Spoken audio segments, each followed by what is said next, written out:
Hello, this is Andrew from Historically Insane, and today we're doing the human geography of Egypt.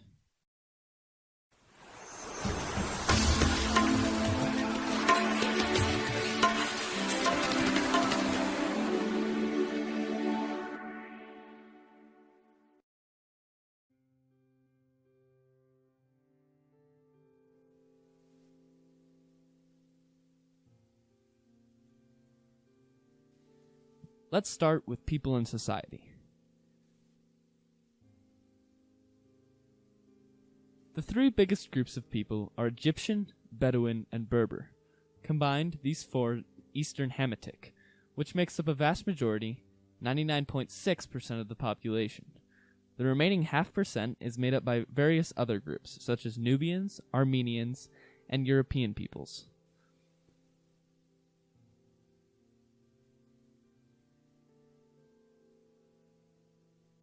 Arabic is by far the most prominent language and is the official language of Egypt.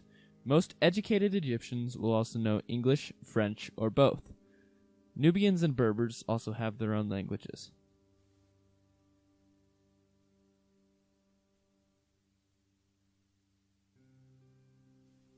Islam is the official religion, and 90% of the population adheres to being Muslim. Sunnis make up most of this group. Christianity is also very widespread, making up 9% of the population. Coptic Orthodox represents the majority of Christians in Egypt. The remaining percent is made up by Judaism and other various religions. Throughout its history, Egypt has had a long record of religious discrimination, so get your popcorn. First of all, any religion that is not officially recognized is technically illegal. So, what does a religion have to do to get recognized?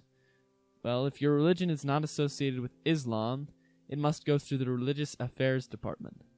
Even if you are recognized, you might still have problems. For example, only weddings between Muslims, Christians, and Jews are officially recognized. Religion in this country is a bit of a mess. A combination of religious zeal in the people and seeming desire for lack of religion found in the government sometimes causes tension, which often results in fighting between religions and the government.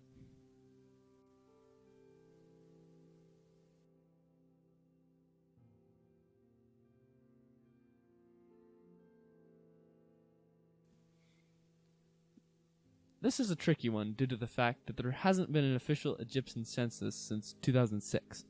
At the time, the 5 biggest cities were the following: Cairo, Alexandria, Giza, Shubra el-Khama, and Port Said. Now, estimates show that it's very likely that most of these cities' populations have not changed very much. However, one estimate that can't be ignored is the population of Cairo. Since 2006, it is estimated that the population has almost tripled. The latest urbanization rate statistic sits at 43.1% with a 1.68% rate of change, meaning that more people live in the country than live in the city.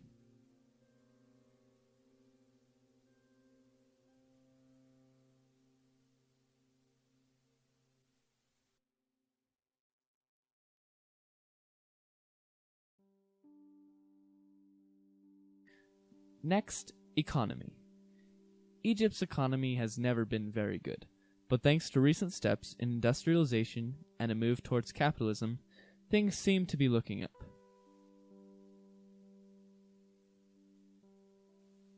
Things could be worse in Egypt, but don't be fooled, it's not a very good quality of life there.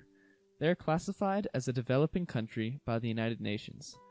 The GDP per capita sat at about $12,100 in 2016. Unemployment rate is at about 13.1%, while the literacy rate sits at only 73.5%, with 82% of men and 65% of women over 15 being able to read and write. The life expectancy is not too bad, with a 71.4-year expectancy for men, a 74.2-year expectancy for women, and 72.7 years overall.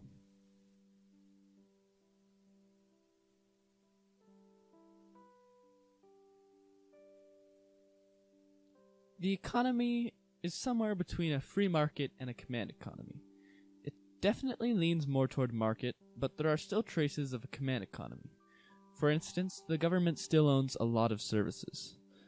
Ever since the late 90s, they have made steps toward privatization and capitalism. It should be noticed that there is a large population of sustenance farmers still.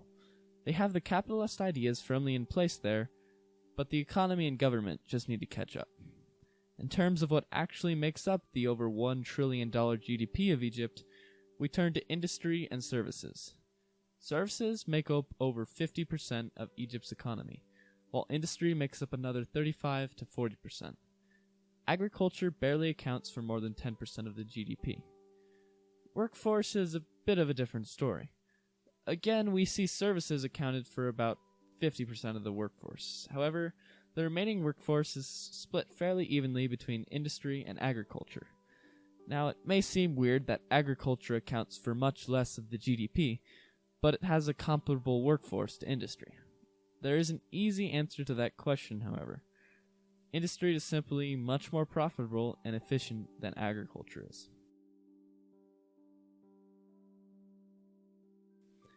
Egypt's biggest export is petroleum, crude and otherwise.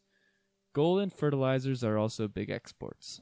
Funnily enough, petroleum is also the largest import of Egypt. Other big imports include foodstuffs and semi-manufactured forms of metals. Egypt is known for its services, however. Being a very historical and old country, things like tours of the pyramids are very popular and draw a lot of tourists.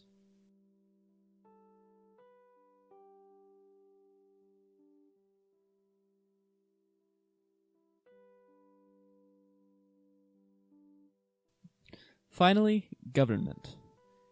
Egypt's government is called a presidential republic, which basically means it is a republic where the president is active and has power to actually do things as opposed to being a figurehead. Their executive branch, like the US's, is headed by a president. The current president is Abdel Fattah Saeed el-Sisi. Unlike the US, in addition to a president, they also have a prime minister.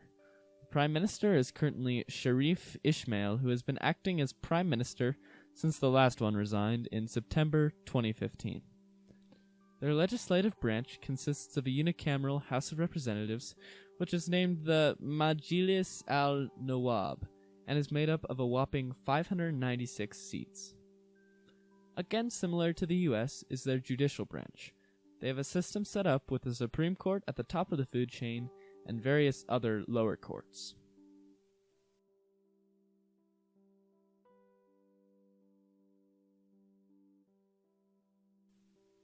Egypt is a part of many international organizations, including but not limited to the United Nations, the World Trade Organization, the World Health Organization, and the World Customs Organization.